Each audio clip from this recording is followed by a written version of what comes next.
பாருங்கள், நான் ஏற்ற மாதிரி ஃபோட்டோ பிடிச்சிட்டு இருந்தேன்.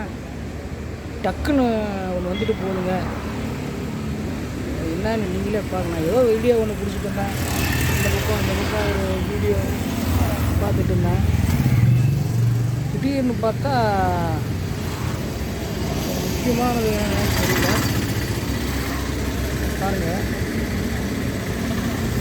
டக்குன்னு அது வந்துட்டு போயிடுச்சு. பார்த்தீங்களா இல்லையா? ஆனால் வீடியோ வந்து அங்கங்கே நான் ஷூட் பண்ணி பார்த்துட்டு தான் இருக்கேன். என்ன பண்ணுறேன்னே தெரில. இப்போ மெயின் இடத்துல வந்து இந்த மாதிரி இருக்குன்னு நான் நினச்சி கூட பார்க்கல. சிட்டி சென்டரெல்லாம் இடம் தான் பாருங்கள்.